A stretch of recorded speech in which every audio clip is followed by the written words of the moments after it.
সবাই কেমন আছে? কাল আমাদের বাড়িতে পুজো ছিল। সবাই খুব আনন্দ মজা করেছে, সবাই প্রচুর ঘাটাঘাটি করেছে। তারপরে গিয়ে হয়েছে আমাদের এই রান্না। রান্না শুরু হয়েছে চাটনি করা দিয়ে।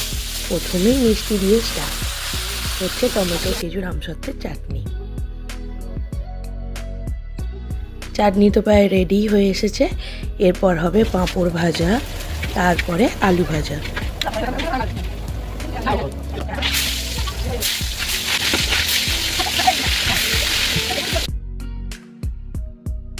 আলু ভাজা শেষ, তারপরে মাংসের আলুটাও ভাজা হয়ে গেছে।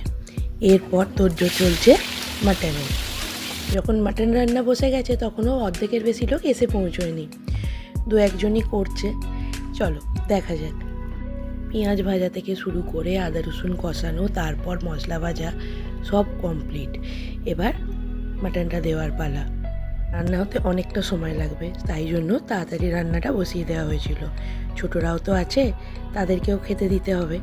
বেশি রাত হলে ছোটদের খুবই অসুবিধে, তাই জন্য একটু তাড়াতাড়ি করা। রান্না করতে করতে চলে এসেছে আমাদের সবার প্রিয় ফিশ ফিঙ্গার। সবাই ফিশ ফিঙ্গার আর কফি নিয়ে ব্যস্ত। আর এখানে চলছে মাটন কষা। কষানো প্রায় কমপ্লিট। এবার জল দেওয়া, তারপরে ফুটে গেলে আলু দেওয়া। দেখো দেখো সবাই কত মনোযোগ দিয়ে রান্না করছে।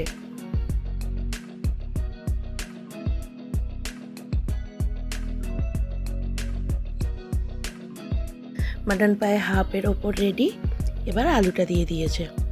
মাটন ছাড়াও রান্না হয়েছিল মুগের ডাল, ছিল গন্ধরাজ লেবু, আর বানানো হবে বেগুনি। তারও তোড়জোড় রেডি। বেগুন কাটা হয়ে গেছে, ব্যাটার বানানো হয়ে গেছে। এদিকে ভাতও ফুটছে।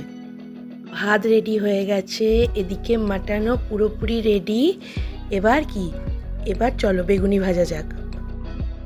বেগুনি ভাজাও কমপ্লিট। এবার চলো খাওয়ার পালা।